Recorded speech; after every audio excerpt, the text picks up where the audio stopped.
Bom dia, estudantes. A sessão de hoje nós vamos falar sobre o processo de tomada de decisões nas organizações e nós vamos hoje discutir sobre os seguintes aspectos.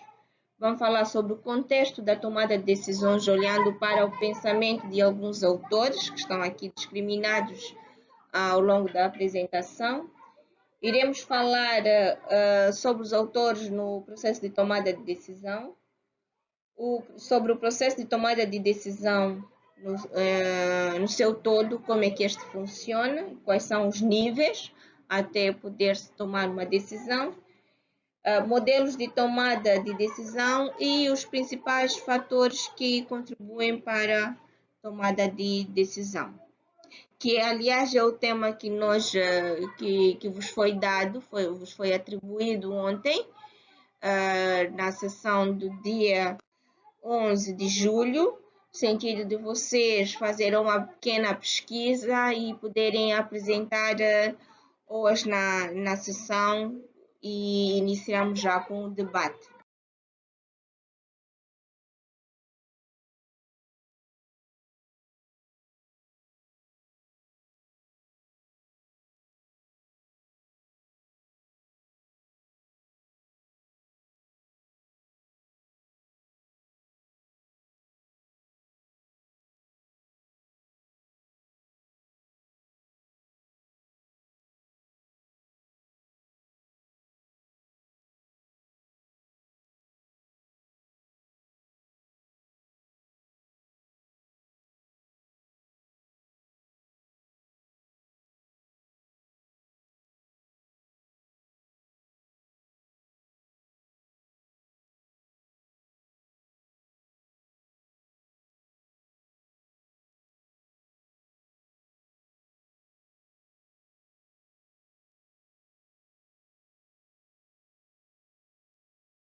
Contextualizando, podemos dizer que administrar implica planear, organizar, dirigir e controlar o uso dos recursos totais de uma organização a fim de alcançar seus objetivos, segundo Chavinato, 1999.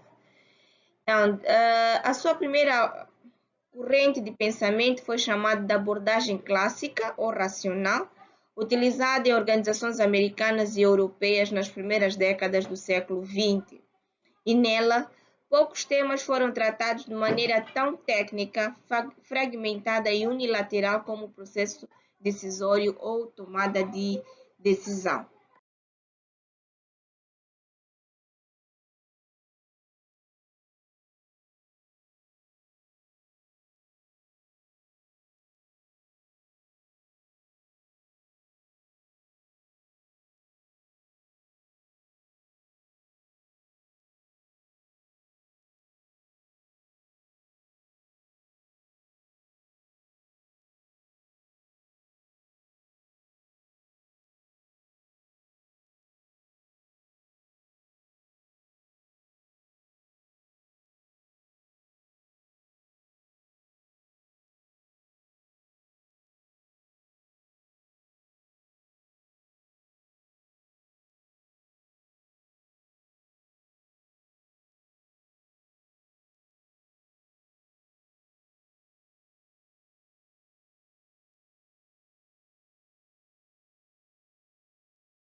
O processo de tomada de decisão inicia pela identificação das necessidades, do que é possível fazer, da informação que está disponível, da comunicação que precisa ser efetuada. Esperamos que nesses elementos ordenados de uma estrutura lógica resultem na possibilidade de uma melhor decisão. Segundo Pereira e Fonseca, 97, eles dizem que a decisão é um processo sistêmico, paradoxal e contextual, não podendo ser analisada separadamente das circunstâncias que a envolvem. Nós falamos na aula passada sobre o ambiente interno, o ambiente externo e o ambiente operacional. Então, este ambiente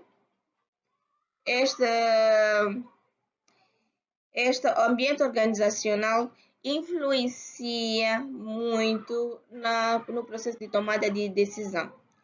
O conhecimento das características, dos paradoxos e dos desafios da sociedade é essencial à compreensão dos processos decisórios. Podemos salientar que a decisão de um julgamento ou uma escolha feita entre alternativas que incluem todos o que, quando, quem, porquê e como, que aparecem nos processos de decisão. Com o intuito de evitar problemas futuros, os administradores devem se basear em decisões cuidadosamente formuladas e rapidamente implementadas. Então, devem ter cuidado no processo de formulação da decisão, e quando tomarem uma decisão deve ser aplicada, deve ser implementada de uma forma rápida.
Quem são os autores do processo de tomada de decisão? A maioria das vezes, nas organizações, estas decisões são tomadas por um indivíduo isolado, seja um governador, um ministro, um presidente de uma grande organização ou o reitor de uma universidade, o diretor técnico, financeiro, comercial, entre outros, cujos resultados são consequências de interação com os envolvidos no processo. Ou a decisão final pode caber ainda a vários colegiados e não apenas a um simples indivíduo. Esses colegiados podem, por um lado, representar corpos constituídos, como é o caso das assembleias eleitas ou nomeadas, o Conselho de Ministros, o Comitê de Direção, o Júri, entre outros, e, por outro lado, uma coletividade com contornos mal definidos, como é o caso dos grupos de interesse, das associações de defesa, da opinião pública e dos grupos comunitários.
Sobre o processo de tomada de decisão, segundo Chavinato, Storner, Freeman, Morgan, Mote Vasconcelos, Raifa, eles dizem que o processo de tomada de decisão, na maioria das decisões das organizações, envolve os seguintes passos.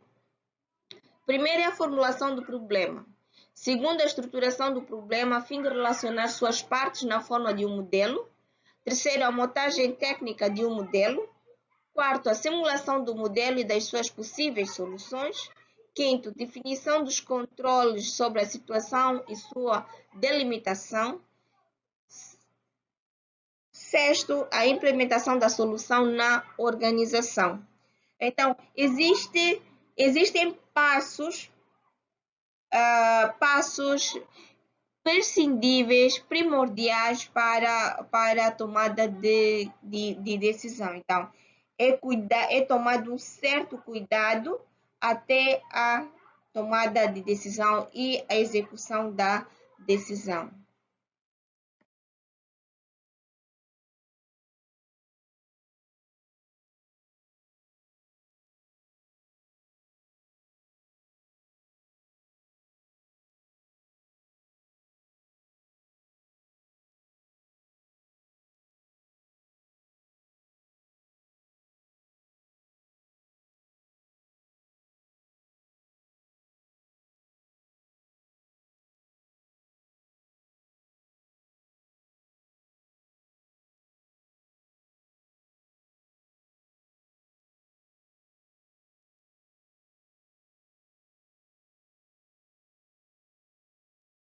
Modelos de tomada de decisão.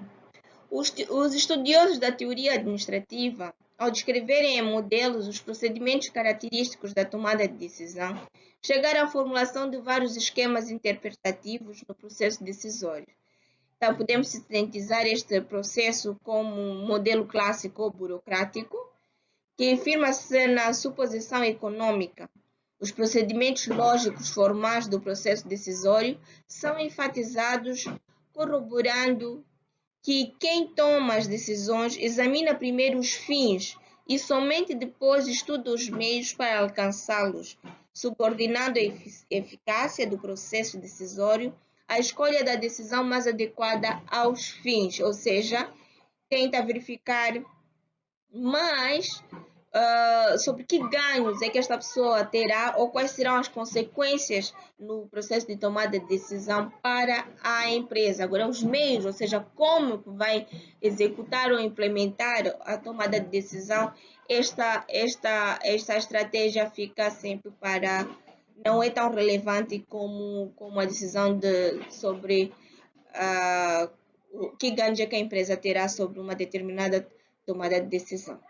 Temos outro modelo que é o modelo administrativo ou de Carnegie, que baseia-se no trabalho de Herbert e Simon, considerando um modelo descritivo, o que significa que o autor descreve como os gestores realmente tomam decisões em situações complexas, em vez de ditar como eles deveriam tomar as decisões de acordo com uma determinada teoria ideal. Este modelo reconhece as limitações humanas e ambientais, faz uma racionalidade limitada, que afeta o grau em que os gestores podem adotar um processo racional de tomada de decisão, que é a decisão satisfatória. Então, eles olham para o cenário todo, avaliam o cenário, o ambiente externo, o operacional e o interno, para depois tomarem uma decisão satisfatória e real, não olhando apenas para o fim ou o ganho ou as vantagens para a organização.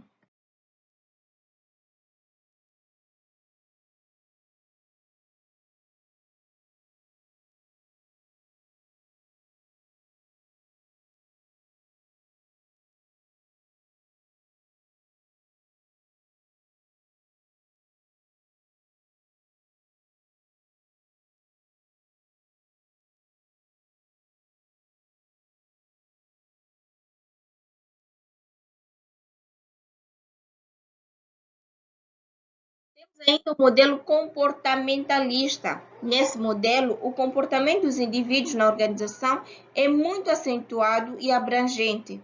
Em consequência, os gestores procuram prevê-lo nas decisões, para evitar situações desagradáveis no seu contexto. Afinal, a teoria comportamental concebe a organização como um sistema de constante de decisões. Significa o quê? Um dos vossos colegas abordou ontem na aula sobre a cultura, a comunicação organizacional, que há colegas, há funcionários que não conseguem obedecer à hierarquia.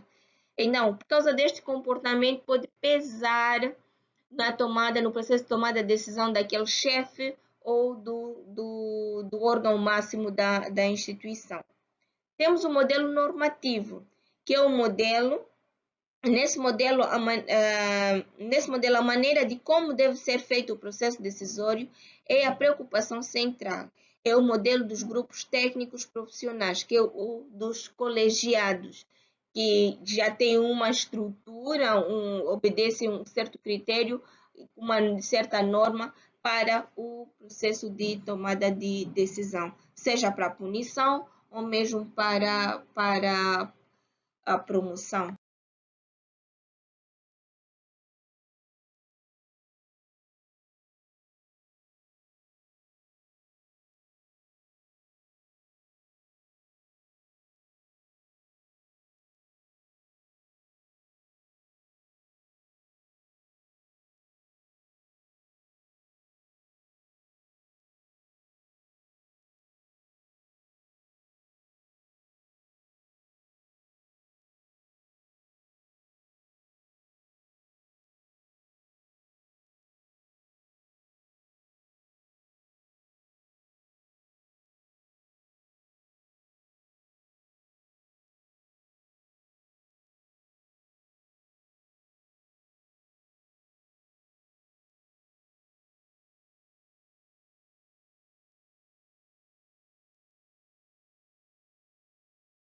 Quando falamos sobre os principais fatores contextuais em que uma decisão é tomada, nós encontramos 3 fatores específicos e essenciais, que é o ambiente, a característica do decisor e tipos de assunto. Então, quando nós falamos sobre ambiente, é onde apresentamos a complexidade, se é dinâmico e hostil. Olham para a organização, a função da organização, que é a distribuição de poder, nível de posição, tipo de organização, se é autocracia, burocracia ou adocracia, também que nós vimos na primeira aula, e tipo de cultura, se é de poder, de papéis, de pessoas e de tarefas, que é o ambiente. Como é que é a nossa cultura? Como é a cultura organizacional? Que tipo de organização nós estamos a falar? Então, olhando para o ambiente, nós vemos como tomar a decisão. Depois, a característica do decisor. Se o decisor é proativo, se é intuitivo, se é reativo, se é analítico, se é autônomo, se é inovador e se está disposto a correr riscos. E depois sobre o tipo de assunto. Para cada assunto há uma forma de decisão a se tomar. Se é um assunto complexo, se é urgente, se é simples, abrangente e dinâmico. Então, para cada assunto há uma estratégia, uma forma, há uma característica de tomada de decisão.